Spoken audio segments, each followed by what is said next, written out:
Alhamdulillahi rabbil alamin. Wassalatu wassalamu ala asyrafil anbiya'i sayyidina wa habibina Mustafa Muhammad bin Abdillah nabiyil ummi wa ala alihi wa ashabihi ajma'in. Amma ba'du. Rabbi shrah li sadri wa yassir li amri wa hlul 'uqdatam min lisani yafqahu qawli. Jadi yang kita kaji dari sifat-sifat yang wajib pada Allah Ta'ala, mulai dari wujud, sifat nafsiyah, sifat diri. Wujud itu ada itu Allah. Allah itu ada itu Allah. Jadi ada itu sifat, tapi dia sebenarnya bukan sifat. Ada itu sifat, tapi sebenarnya dia itu bukan sifat. Maksudnya apa? Sebenarnya ada itulah dirinya Allah Ta'ala. Maka dikatakan wujud yang artinya ada itu sifat nafsiyah. Apa arti nafsiyah? Diri. Arti nafsiyah diri. Jadi Tengku Muhammad ada itu siapa? Tengku Muhammad itu yang mana? Itu yang ada. Berarti ada itu apa? Ada itulah dirinya. Berarti ada itu sebenarnya bukan sifat.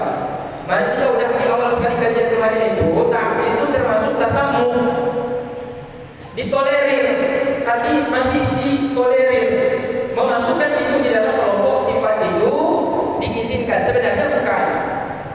Meskipun ada pendapat mengatakan wujud itu sifat yang duduk pada diri Allah Ta'ala, tapi pendapat yang masyhur wujud itu ainul zat, wujud itu ainul maujud, wujud itu diri daripada si yang ada. Gitu. Wujud itu artinya ada itu diri daripada si zat Allah Ta'ala itu sendiri. Maka dikatakan wujud itu sifat nafsiyah, sifat diri. Kalau sifat diri berarti wujud itu hakikatnya adalah zat. Gitu. Jadi mengatakan wujud itu sifat, sebenarnya bukan sifat. Cuma kenapa masuk dalam sifat?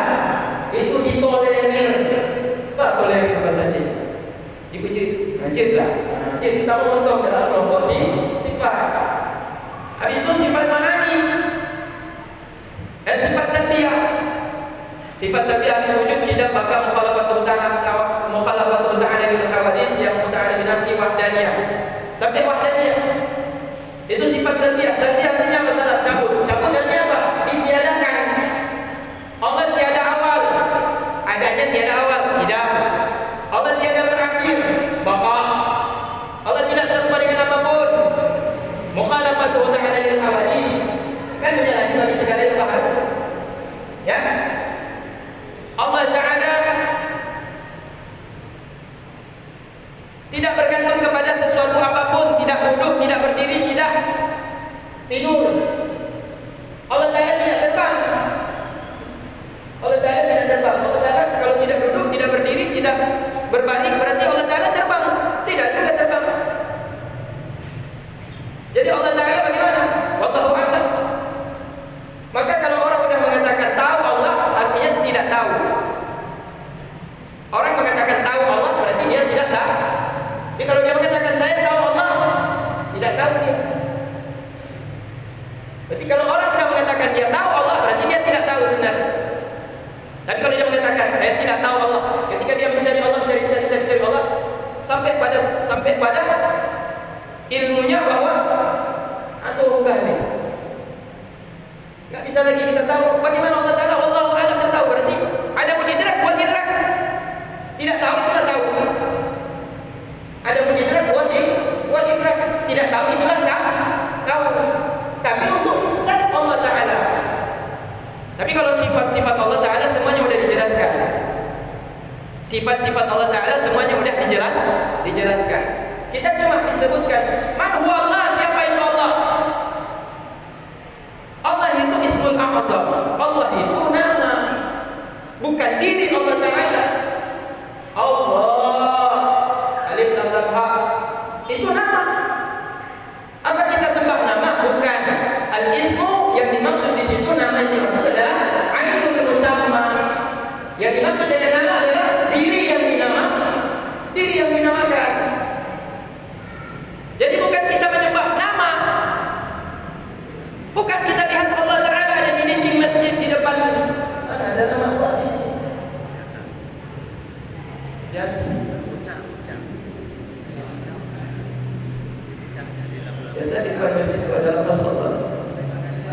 kaca. Maka kita kan nggak menghadap kiblat ke sana. Ada lafaz Allah. Jadi lafaz Allah itu bukan itu yang kita sembah, itu nama. Yang kita sembah adalah Ainul Musamma, yang dinamakan dengan nama tersebut. Jadi ketika kita mengatakan usolli fardhu maghribi arba'a rakaat, usolli fardhu maghribi 3 rakaat, istaghfirul qiblah, ada lillahi ta'ala. Lillahi ta'ala berarti apa? Bagi namanya, bukan bagi ain daripada diri Allah, bagi diri daripada nama Allah Ta'ala tersebut. Jadi Allah Ta'ala itu yang kita sembah, kita sebut nama Allah Ta'ala. Apa arti Allah? Huwal Ismul Azam. Kalau namanya itu namanya yang paling agung. Tapi hakikat daripada Allah Ta'ala itu disebutkan dalam kitab-kitab wadzat al-wajibil wujud, wadzatul wajibul wujud, al-muttasif bi jami'il kamalat. Dia zat yang wajib wujudnya, wajib adanya. Kalau kita wajib tak ada, tidak wajib ada, besok nanti meninggal. Kita mau diadakan tiada, diadakan atau tiada diadakan terserah sama Allah. Enggak mesti ada. Kita, orang tua kita tidak mesti ada, anak kita tidak mesti ada. Adanya kita ini tidak wajib. Boleh ada, boleh tiada. Maka adanya sekarang ini cuma sementara, besok meninggal dunia. Nanti kita bahas lagi manfaat hidup di dunia ini terlalu banyak nanti. Maka khairun nas anfa'uhum linnas. Manusia yang paling berhubung, manusia yang paling baik adalah manusia yang paling banyak manfaat di dunia. Bukan paling membawa banyak celaka dan membawa musibah pada orang. Jadi orang yang paling berguna adalah orang yang paling baik, adalah orang yang paling banyak bermanfaat. Karena waktu singkat sekali hidup di dunia ini. Singkat sekali hidup di dunia. Jadi karena wujud kita ini cuma wujud yang tidak wajib, maka kapan saja bisa meninggal di dunia. Jadi kematian itu samar. Begitu meninggal dia tahan. Kematian itu samar kan? Tidak jelas kapan dia. Mungkin 20 tahun ke depan masih panjang umur, 15 tahun, 10 tahun, mungkin besok, mungkin nanti malam, mungkin besok pagi. Jadi sama, mati itu kematian itu sama. Jadi wujud kita ini tidak wajib. Yang wajib wujud itu hanya Allah Ta'ala. Maka dikatakan Allah itu adalah zat wajibul wujud, zat yang wajib adanya. Artinya tidak mungkin kalau tidak ada. Kan tidak mungkin kita menyembah Tuhan yang tiada. Cuma kalau kita bilang kita tidak lihat, bukan tidak berarti tidak ada. Karena angin bisa dirasa, tapi tidak terlihat. Dan itu, angin kan bisa dirasa, ada angin kena, tapi tidak terlihat. Kena kipas angin kena kayaknya, tapi tidak terlihat. Corona sama begitu juga. Corona kan begitu juga. Dibilang ada, tapi kita nggak pernah tengok dia. Kayak buah rambutan kalau dilihat katanya. Kita nggak pernah lihat langsung. Tapi ada. Wujud Allah Ta'ala lebih dahsyat daripada itu. Kita tidak mampu melihat yang diizinkan cuma Rasulullah SAW pada waktu Isra Mi'raj. Melihat Allah di dunia kaif tanpa ada bentuk, tanpa ada bentuk, tanpa ada rupa. Sama seperti Nabi Musa mendengar kalam Allah Ta'ala, tak tahu bagaimana kalam Allah Ta'ala. La sautun wala harfun, tak ada suara, tak ada huruf, tapi bisa difahami. Al-Quran yang kita baca saat ini, Al-Quran yang kita baca saat ini, itu kalam Allah kita katakan. Hakikatnya kalau kita lihat dari sisi huruf, bukan kalam, bukan kalamnya Allah. Alif lam mim, ada alif lam, ada mim. Allah kalamnya itu la sautun wala harfun, enggak ada suara, enggak ada huruf. Enggak ada huruf berarti enggak ada alif, enggak ada lam, enggak ada mim. Kalau itu kalam Allah Ta'ala yang hakiki pada zatnya itu, yang duduk pada zatnya, bukan alif lam mim. Cuma kenapa juga kita katakan alif lam mim, bismillahirrahmanirrahim, Yasin. Kenapa kita katakan juga itu kalam Allah Ta'ala? Karena dia dalil kepada yang duduk. Karena dia menunjukkan kepada kalam hakiki yang duduk pada zat Allah. Kalam hakiki yang duduk pada zat Allah Ta'ala. Karena kalam ini dia menunjukkan pada kalam hakiki yang duduk pada zat Allah Ta'ala. Kalam yang ada kalimat, ada tulisan huruf-huruf dari tersebut, itu kita katakan juga kalam Allah. Itu kita katakan juga kalam Allah Ta'ala. Jadi ada perdebatan antara Mu'tazilah dengan Imam Abu Hanifah, pendiri mazhab pertama di dunia, mazhab Hanafi. Pada masa itu Khalifah terpengaruh dengan faham Mu'tazilah. Faham Mu'tazilah ini lebih mengandalkan akal. kita tidak bisa pahami sesuatu sesuai logika, maka ayat Al-Quran itu tidak dipakai. Jadi harus disesuaikan dengan logika. Maka menurut mereka bahwa Al-Quran kalam hadis. Al-Quran kalam hadis. Mu'tazilah mengatakan Al-Quran itu kalam baharu. Imam Abu Hanifah konsisten dengan pendapat ulama-ulama yang ahlu sunnah wal jamaah. Al-Quran kalam Allah adalah kalam qadim. Maka dipanggillah. Dan terdengar oleh ulama-ulama Mu'tazilah bahwa dia terus menyebarkan bahwa Al-Quran kalam Allah yang qadim. Maka dipanggillah Abu Hanifah menghadap kepada raja, ditanya, apa pendapatmu tentang Al-Quran? Apakah Al-Quranul qadim al-hadis? Apakah Al-Quran itu qadim atau hadis? Dijawab oleh Imam Abu Hanifah, ada. Dia pegang Al-Quran, dia pegang Al-Quran, mushaf yang sudah ada tulisan, ada huruf tu yang sudah terkumpul jadi kitab Al-Quran. Ada kalamul hadzal Quran hadis, ini Al-Quran hadis. Berarti sama dengan Mu'tazilah, iya, tapi isyaratnya kepada huruf yang tersusun dari huruf. Adapun dalam hatinya kalam Allah yang duduk pada zat Allah Ta'ala itu qadim. Qadim berarti apa? Sebagaimana diri Allah tiada didahului tiada, adanya sudah ada tanpa berawal dari tiada. Kalam Allah Ta'ala pun demikian, duduk pada zat Allah Ta'ala tanpa diawali oleh tiada. Jadi Allah tiada berbicara baru bicara, tak. Tidak bicara baru bicara Allah Ta'ala, tidak. Allah Ta'ala bicara tanpa didahului tidak bicara. Anda pikir Allah Ta'ala bicara tanpa didahului tiada bicara. Kalau kita bicara sekarang saya bicara tadi lo tengah anak kemarin ini kemarin bantah kemarin ya awal tak udah diawali dengan tidak bicara. Allah Ta'ala kalamnya tidak didahului tiada bicara tadi terus, karena dia duduk pada zatnya sebagaimana zatnya tidak diawali dari tiada. Begitu juga kalam Allah Ta'ala yang qadim. Nah, itu yang dimaksud di sini adalah sifat salbiyah. Salbiyah artinya tidak ada. Tidak ada apa? Tidak ada awal, tidak ada akhir, tidak serupa, tidak berhajat kepada tempat, tidak berhajat kepada yang mengadakan dari tiada menjadi ada, dan menafikan meniadakan dari ada menjadi tiada. Jadi itu sifat salbiyah. Maka dia wujud tidak maka mukhalafatuhu ta'ala lil hawadis qiyamuhu bi nafsihi. Terakhir wahdaniyah, tidak ada dua. Salah, tidak ada dua Allah Ta'ala. Dirinya tidak ada dua, dalam tubuhnya tidak tersusun dari 1, 2, 3, 4. Tunggal dia. Maka katakan qul huwallahu ahad. Katakan Muhammad dianya Allah ahad. Allah itu esa, dirinya esa, tidak ada dua. Dalam dirinya tidak tersusun. Di luar dirinya tidak ada dua, apalagi tiga. Dalam dirinya tidak tersusun. Kalau kita dalam diri kita tersusun dari macam-macam, mulai dari kaki sampai rambut ini tersusun dari unsur-unsur. Dalam diri kita juga tersusun-susun. Di luar diri kita mungkin kadang-kadang ada lahir kembar yang mirip dengan kita, berarti ada dua. Allah Ta'ala tidak ada kembar, di luar dirinya tidak ada dua, di dalam dirinya tidak tersusun-susun. Itu artinya apa? Allah besar. Itu dirinya. Perbuatannya bagaimana? Besar juga. Sifatnya bagaimana? Besar juga. Jadi itu artinya sifat salbiyah. Yang terakhir baru sifat ma'ani. Apa sifat ma'ani? Qudrah, iradah, ilmun, hayyun sama basar. Qudrah, iradah, ilmun, hayyun sama basar. Berarti berapa? 6. Qudrah, Allah Ta'ala berkuasa. Iradah, Allah Ta'ala berkehendak.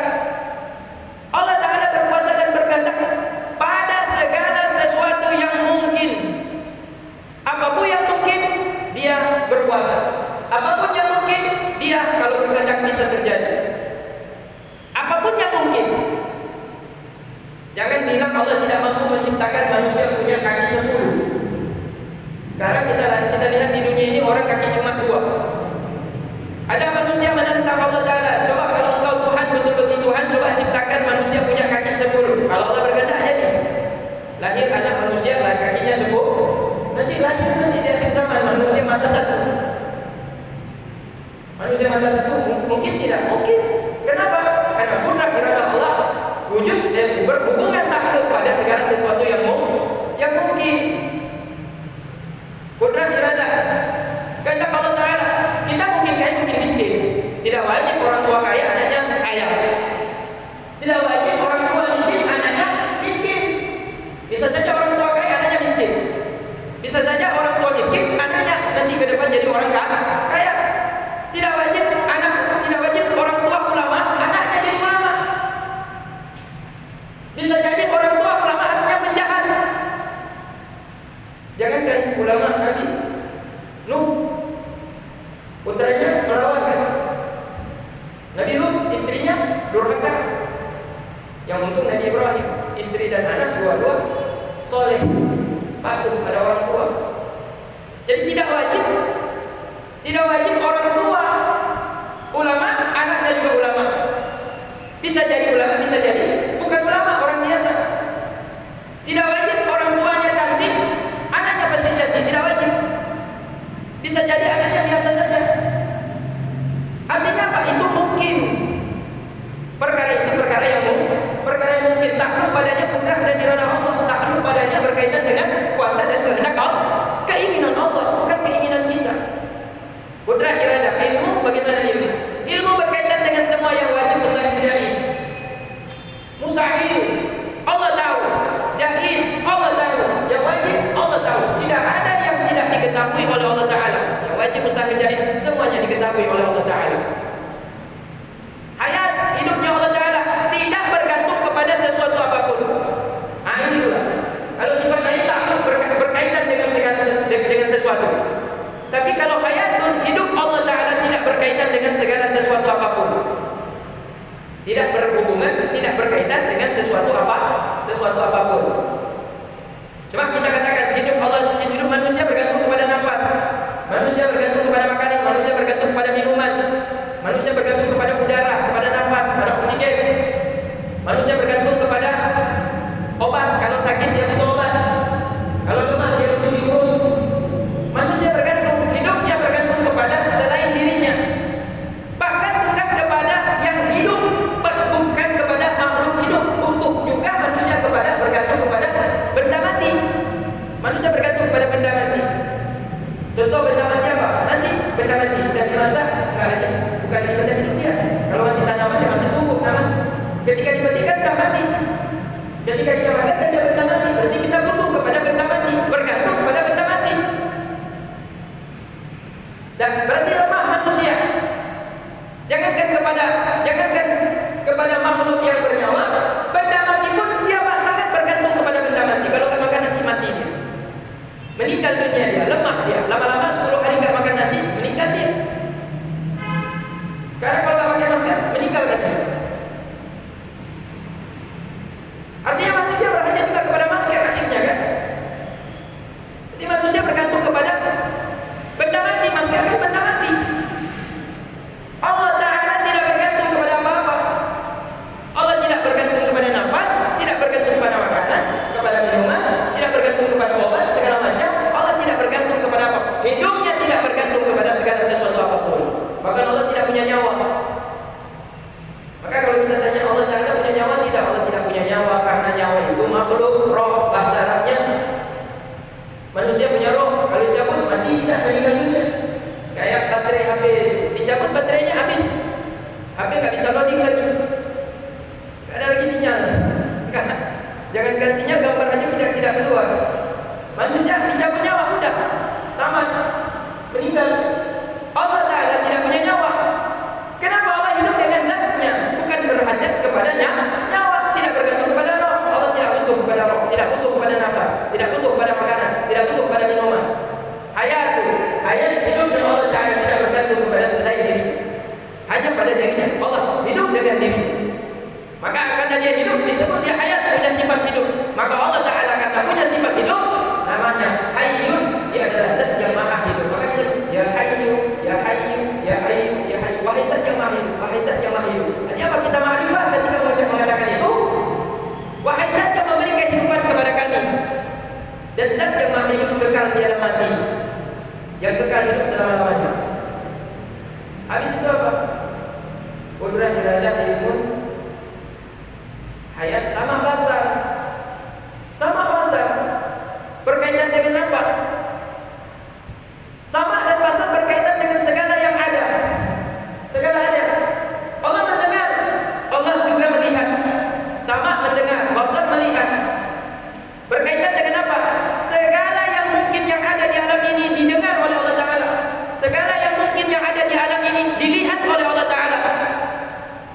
bumi paling dasar bawah bumi kita ini, kalau kita gali ada 7 lapis di bawah. Kalau ada 7 lapis, coba lihat di Papua sana. Freeport, lubang bumi yang paling besar dan paling dalam saat ini Freeport. Karena digali-gali terus, dia pakai truk khusus tuh, kayak truk pakai di ujungnya itu pakai bor. Jadi gali-gali sampai udah berapa meter ke dalam, tidak tahu lagi. Bahkan masuk ke dalam tuh ada jalan dia, ada jalan naik, ada jalan turun, truk naik turun. Digalinya emas semuanya digali. Berapa lapis? Wallahualam mungkin baru lapis kedua mungkin yang digali itu. Berarti ada lapis yang sampai dasar sekali itu, lapis yang ke-7 bumi itu. Ada binatang di dalamnya itu, ada semut, ada bakteri, ada kuman, ada binatang yang kita nggak pernah terdeteksi ada di dasar bumi itu. Didengar juga oleh Allah Ta'ala, dilihat juga oleh Allah Ta'ala. Tidak ada suara, tidak ada huruf, didengar oleh Allah Ta'ala.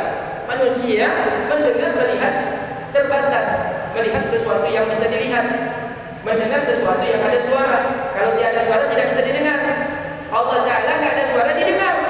Allah Ta'ala tidak terlihat pun dilihat oleh Allah Ta'ala. Maka segala yang ada di dalam alam ini semuanya terlihat tanpa ada batas. Segala sesuatu yang ada di alam ini terdengar oleh Allah Ta'ala. Maka kalau kita berdoa itu yakin Allah pasti dengar. Jangan kemudian kita berdoa ini mungkin Allah dengar. Hanya tahu lagi Allah Ta'ala ketika berdoa kita masih ragu juga Allah dengar tidak. Berarti kita tidak yakin dengan Allah Ta'ala itu maha mendengar. Bahkan yang tidak didengar, tidak ada suara pun didengar oleh Allah. Bisikan hati kita kan tidak ada suara. Kalam hati, kalam lafil fuad. Kalam yang sebenarnya itu di hati. Ucapan kita yang sebenarnya itu di hati. Dan ucapan di hati itu la sautun wala harfun. Pun tidak ada suara dan tidak ada huruf. Tapi Allah mengerti apa yang ada dalam hati kita. Karena setiap niat itu dinilai pahala oleh Allah Ta'ala. Kalau dikerjakan baru ditambah lagi pahala oleh Allah Ta'ala. Tapi niat dosa itu tidak dicatat oleh Allah Ta'ala. Baik sekali Allah Ta'ala. Niat baik dicatat, dilakukan, dilipat gandakan pahala. Karena di samping niat baik dia lakukan 2 kali pahala dikasih bersama Allah Ta'ala. Tapi kalau niat jahat tidak dicatat dosa oleh Allah Ta'ala. Dikerjakan baru dicatat sebagai dosa. Itu artinya apa? Sejak kita mulai berbicara di dalam hati ingin melakukan sesuatu itu pun didengar oleh Allah Ta'ala. Itu yang disebut dengan sifat ma'ani. Sifat ma'ani itu sifat-sifat yang ada hubungannya dengan makhluk-makhluknya, dengan sesuatu yang wajib pada Allah, mustahil dan jaiz pada Allah Ta'ala. Mulai dari apa tadi? Qudrah, iradah, ilmun, qudrah, iradah, ilmun, ayatun, sama basar. Baru sesudah sifat ma'ani masuk sifat ma'nawiyah. Ma'nawiyah sama seperti sifat tadi itu. Ilmun menjadi alim, iradah menjadi muridan atau muridun, qudrah menjadi qadirun, hayatun menjadi hayyun, sama'un menjadi sami'un, basarun menjadi basirun. Itu baru disebut sifat maknawiyah. Kalau tadi sifat ma'an, sekarang menjadi sifat maknawiyah. Komplitnya itulah yang digabung sebagai sifat yang wajib pada zat Allah Ta'ala. Baru masuk pada mustahil-mustahilnya, lawan-lawannya terakhir baru pada sifat yang jaiz yang boleh pada zat Allah Ta'ala. Dan pada itu sifat yang wajib, sifat yang mustahil dan yang jaiz pada zat Allah Ta'ala wajib kita pahami, wajib kita mengerti. Siapa yang mengerti hal tersebut, maka mudah bagi dia memahami dirinya Allah Subhanahu wa Ta'ala. Kan yang penting kita fahami siapa Tuhan kita, apa maunya Tuhan kita, siapa sebenarnya Allah itu. Bagaimana kita tidak faham, bagaimana kita akan faham kalau kita tidak mengerti sifat-sifat tersebut. Kenapa ini wajib dipelajari? Karena ini poin. Ini dirangkum oleh Abu Hasan al-Asy'ari dan Imam Abu Mansur al-Maturidi, imam kita dalam akidah tauhid Ahlus Sunnah wal Jamaah. Mereka yang susah payah mengumpulkan dari Al-Quran dan hadis-hadis kemudian dirangkum. Jadilah 20 sifat wajib pada zat Allah Ta'ala. Kemudian lawannya mustahil, lawannya jaiz. Baru sifat yang jaiz, sifat yang wajib, sifat yang mustahil pada diri Rasul. Siapa yang memahami hal-hal tersebut, sifat-sifat pada Allah Ta'ala tersebut, maka dia memahami Tuhan. Nah kalau kita sudah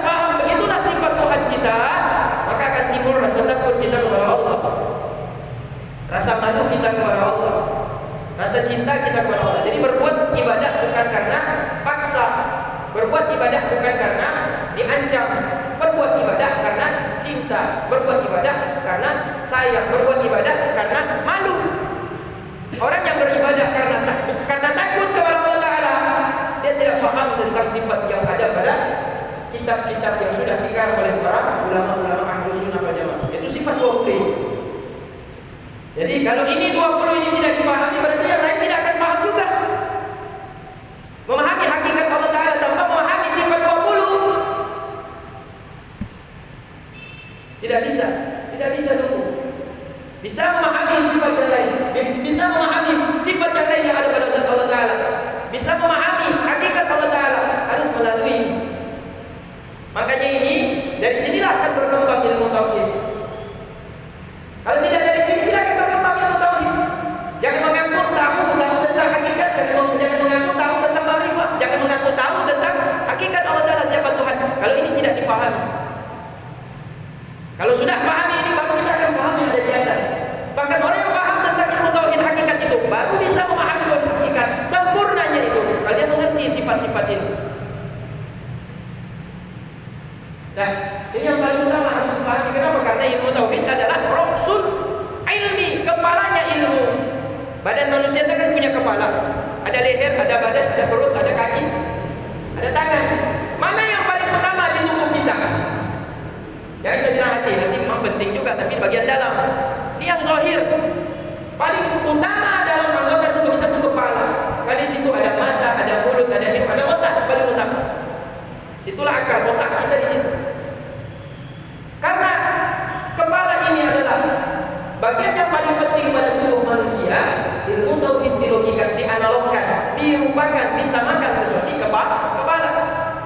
Orang memahami fikih, memahami ilmu tafsir, memahami sejarah, memahami ilmu yang lain dalam ilmu agama Islam, tapi tidak memahami ilmu tauhid, berarti dia tidak memahami yang paling utama dalam tubuh agama Islam itu sendiri. Ada satu hari seorang anak muda datang kepada Rasulullah. Ya Rasulullah, alimni gharaibal ilm, ajarkan padaku ilmu aneh-aneh. Dia ingin tampil beda dengan sahabat-sahabat yang lain. Dia minta diajarin oleh Rasulullah ilmu yang aneh-aneh. Nanti kalau ditanya sama sahabat lain pasti belum dapat ilmu. Maka dia minta belajar sama Rasulullah ilmu aneh-aneh. Tanya Rasulullah, al-arafta ra'sal ilmi, apakah kau telah mengerti tentang kepala ilmu, pokok ilmu maksud? Maka ya Rasulullah, ilmu tauhid, ma'rifatullah, mengenal Allah. Araftu ya Rasulullah, sudah saya tahu ya Rasulullah. Ilmu tauhid sudah tahu ya Rasulullah. Arafta haqahu, apa kau sudah tahu tentang haknya Allah Ta'ala? Yang dulu minta ilmu yang aneh-aneh, sudah tahu ilmu tauhid, tunaikan hak Allah Ta'ala. Itu dulu disuruh. Sudah tahu tauhid, tunaikan hak Allah Ta'ala. Apa hak Allah Ta'ala? Wa ma umiru illa liya'budullaha mukhlishina lahu din. Kalian tidak diperintahkan hidup di dunia ini melainkan untuk ibadah ikhlas semata-mata dalam ibadah kalian kepada Allah Ta'ala. Tidak ada yang lain. Ibadah, mau kerja ibadah, pergi sawah ibadah, panjat pohon kelapa pun ibadah. Kalau ini bentuk perintah kepada Allah. Bantu orang miskin pun ibadah. Ta'awanu 'alal birri wat taqwa, saling tolong menolonglah kalian dalam kebaikan dan bertakwa kepada Allah Ta'ala. Jadi ibadah, apapun aktivitasnya ibadah. Salat ibadah, di luar salat pun ibadah. Semua dijadikan pekerjaan, aktivitas, segala sesuatu yang dikerjakan itu ibadah. Karena kenapa? Dia berusaha mempraktekkan wa ma umiru illa liya'budullaha mukhlishina lahuddin. Kalian tidak diperintahkan hidup di dunia ini melainkan untuk beribadah, ikhlaskan ibadah kepada Allah. Karena tidak semua orang ibadah itu ikhlas. Tidak semua orang ibadah itu ikhlas. Orang yang ibadah yang diterima oleh Allah Ta'ala, orang yang ikhlas dalam beribadah kepada Allah. Karena dari semua amal-amal perbuatan kita, amal soleh kita itu ketika disaring, hakikatnya sedikit sekali yang ikhlas. Itulah yang dinilai oleh Allah Ta'ala. Maka kenapa orang banyak bersolawat? Mungkin dari 100 kali dia baca solawat, ada satu yang ikhlas, alhamdulillah. Kenapa orang kita minta doa berjamaah? Tolong makmum nanti di belakang habis solat jangan lupa baca amin. Karena belum tentu imam yang berdoa ketika imam baca amin,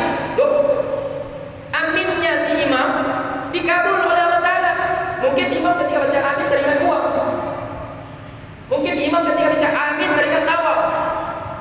Mungkin imam ketika amin teringat istri. Berarti tidak fokus. Maka ada makmum di belakang yang mengatakan amin, mungkin di belakang ada 20 makmum. Imam membaca doa, Allahumma ighfir lana dzunubana wa liwalidayna warhamhuma kama rabbayana shighara. Allah ampunkanlah dosa-dosa kami ya Allah, dosa orang tua kami ya Allah. Dan sayang mereka ya Allah seperti mereka sayang pada hamba ya Allah. Enggak dikabul nih tentu yang jadi imam. Kenapa? Dia ingat utang dia. Dia ingat bawa mobilnya mogok dari situ, jangan-jangan dibawa dari orang. Tapi dia baca doa di mulutnya. Tapi di belakang makmum bilang amin. Ada 2-3 orang yang ikhlas, fokus dia kepada Allah, ingat hatinya kepada Allah dan betul-betul bersih hanya kepada Allah Taala. Gara-gara yang 2-3 orang itulah dikabulkan. Makanya itulah untungnya doa berjamaah. Itulah untungnya doa berjamaah. Karena mungkin salah satu di antara mereka itu ada yang makbul ketika mengatakan amin. Maka ketika sholat begitu juga diajarkan kan sejak kita sholat bukan dari luar sholat saja. Dalam sholat pun kita diwajibkan, bukan diwajibkan, sunnah makmum di belakang sampai pada kalimat waladhdallin. Apa di belakang bilang? Makmum sudah tak baca amin. Jadi siapa mengatakan tidak boleh doa berjamaah sesudah sholat? Dalam sholat pun wajib baca amin makmum di belakang. Bukan wajib ya, sunnah. Berarti ketika di luar sholat pun lebih utama untuk membaca doa secara berjamaah. Masuk tak? Sedangkan dalam sholat kita baca Al-Fatihah, di dalamnya terkandung doa. Apa doa di situ? Iyyaka na'budu wa iyyaka nasta'in. Mana doanya di situ? Enggak ada. Yang mana doa? Ihdinas siratal. Doa minta diberikan hidayah, karena itu yang paling utama. Kita pulang nanti bawa hidayah. Karena dari hidayah berkembang menjadi amal. Amal yang sudah mendapatkan taufik, amal yang sudah mendapatkan hidayah, amal yang ikhlas, itulah yang diterima oleh Allah Taala. Tanpa hidayah tidak akan dapat kita untuk beramal soleh. Maka banyak orang muslim. Banyak kan orang muslim? Ya.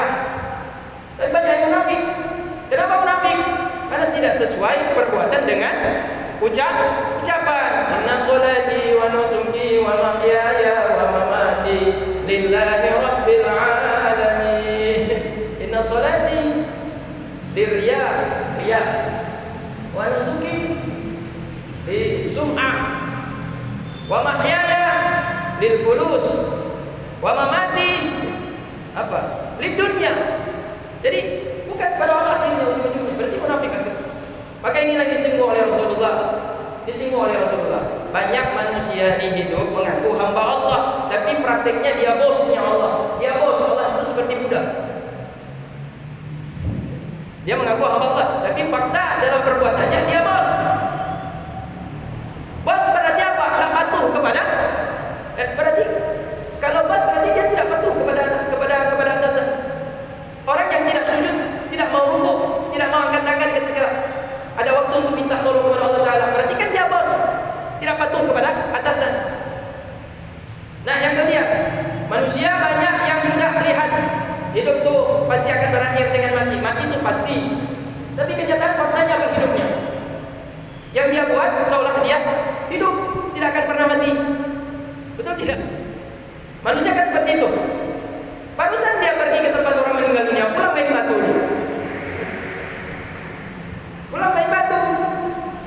Sampai jam 11 malam, orang pulang rumahnya main batu terus itu. Jadi dia hidup, dia lihat mati itu pasti. Tapi faktanya dia hidup seperti dia tidak akan pernah mati. Jadi inilah jamaah kaum muslimin yang muliakan Allah Subhanahu wa taala. Kembali lagi pada ilmu tauhid. Artinya kalau kita mendalami ilmu tauhid, terlebih ilmu tauhid yang disusun oleh Imam Abu Mansur Al-Maturidi dan Abu Hasan Al-Asy'ari, imam kita dalam ilmu tauhid, khususnya Ahlus Sunnah wal Jamaah, maka kita akan bisa memahami siapa Allah Ta'ala. Maka disitulah ada rasa malu kita ketika sholat kepada Allah Ta'ala. Kenapa malu kita sholat kepada Allah Ta'ala? Masih banyak salah sunah-sunahnya, masih kurang khusyuk-khusyuknya, malu. Banyak kali Allah kasih nikmat tapi cuma segini yang kita mampu untuk sholat menghadap kepada Allah Ta'ala. Nah kalau kita tapis-tapis, sedikit sekali ikhlasnya. Tambah lagi dengan ikhlasnya, udah kurang sunah-sunahnya, udah kurang khusyuknya, ikhlasnya juga kurang, hanya sedikit kan. Maka kita habis sholat malu kita kepada Allah. Malu. Banyak kali Allah Ta'ala lihat kesalahan, kelalaian, kekurangan kita. Kurang sedikit sekali ikhlas kita kepada Allah. Takut dibawa lagi dari malu. Takut dibawa malu. Orang sholat karena takut. Kenapa kamu sholat? Karena nanti diazab dalam kubur. Karena orang sholat, kalau orang tidak sholat itu nanti dalam kubur itu dirobak mukanya jadi muka babi. Jadi berubah muka babi. Maka sekarang kita nggak mau makan babi jijik, kita lihat babi. Besok kita mau jadi babi. Kenapa nggak sholat? Kita nggak mau makan babi, tapi kita mau jadi babi. Kenapa? Nggak mau sholat. Berubah.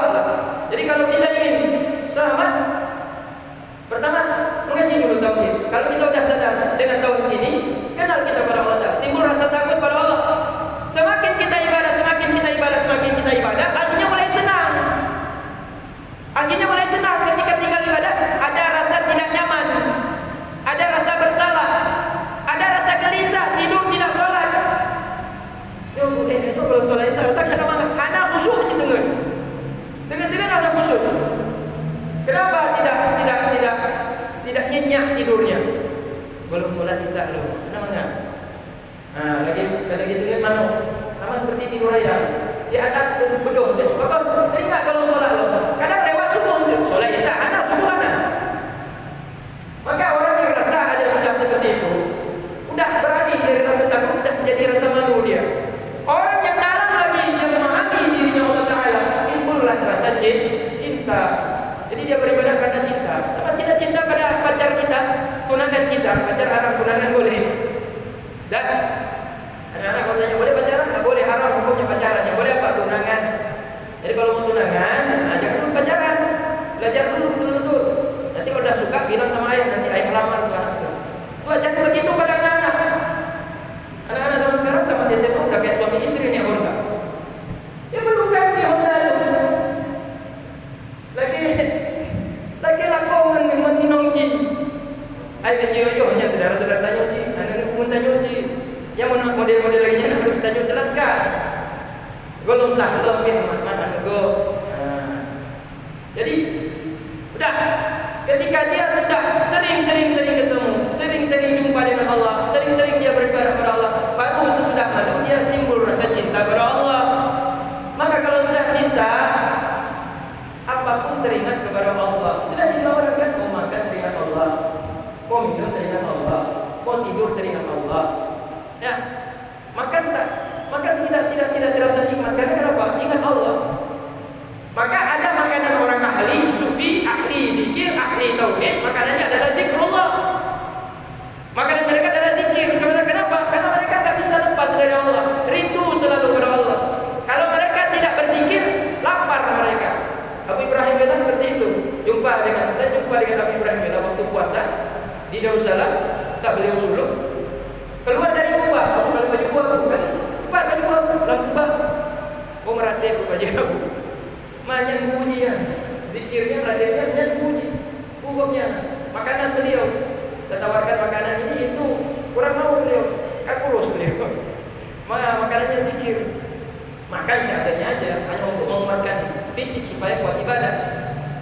Jadi itu dan ayat yang dimuliakan Allah Subhanahu Wa Taala. Jadi sifat-sifat 20 yang perlu kita kaji ini, kalau sudah selesai kitab Kifayatul Awam, naik lagi ke kitab yang ada di atas. Sampai pada tingkatan kitab yang paling tinggi, belajarlah dengan Abu. Banyak kali ulama-ulama di Aceh ini. Kalau kami di Manado itu sedikit kali, jadi kamu mau pergi ke sana nggak bisa dapat ilmu. Pergi sana cuma tempat itu satu saja yang ada mengajar. Di Aceh ini banyak kali, luar biasa. Pergi Banda Aceh singgahlah ke ulama. Nah, sempat pergi ke Utara singgahlah sama ulama. Sempat ke Aceh Selatan sempatkan singgahlah sama ulama. Ada muskil dalam pikiran kita, ada pertanyaan yang tidak bisa kita jawab. Catat, jumpa nanti kalau pergi ke Banda Aceh, saya mau jumpa sama Abu Ataila, Titi yang masyhur sekarang. Jumpa sebentar supaya ada supaya ada dialog. Aku belum silaturahmi dengan aku. Lagi doa supaya kon berhasil, anak-anak keluarga kon sehat, selamat Abu. Mano nak perli tuanyo. Bahan tanya. Perungkok mana pun. Bahan. Kon basa-basi mon lagi doa, tapi bertanya, anak ulama tu enak kali kalau ditanya tentang ilmu, mereka semangat. Berjumpa pergi ke Melabur, jumpa sama Abu Mahmudin yang sedang masyhur pesantrennya Abu Serabi Aceh. Pergi ke Aceh Utara masih ada Abu Mudi, masih ada banyak di sana. Banyak sekali pesantren di sana. Bangladesh Abu Tumi. Pokoknya masih banyak ulama di Aceh. Kalau kita pergi kemana saja ada ulama di Aceh. Jadi simpan pertanyaan ketika jumpa dengan mereka, pergi kemana saja, singgah sebentar, ambil berkah mereka, minta doa mereka, dan tanya tentang ilmu. Kadang-kadang nak penjelasan dalam hadam hukum itu dicatat, rupuk menabuhnya nabu, pegang oleh tubuhnya, gitu. Betulnya nabu. Tanya Allah, supaya tahqiq penjelasan, pemahaman. Dan ini sudah masuk nih, salat Isya. Dan berarti sifat-sifat Allah Ta'ala sudah clear, sifat Nabi Muhammad pun sudah clear. Kemudian tentang dalil-dalil tentang sifat-sifat yang wajib pada Nabi Muhammad seperti sidik, amanah, fatanah. Sidik, amanah, fatanah, tabligh itu sifat yang wajib. Kemudian yang terakhir saya tutup ya. Adapun dalil amanah artinya terpeliharanya para nabi dan rasul lahir dan batin daripada hal yang diharamkan atau yang dibenci makruh oleh Allah Ta'ala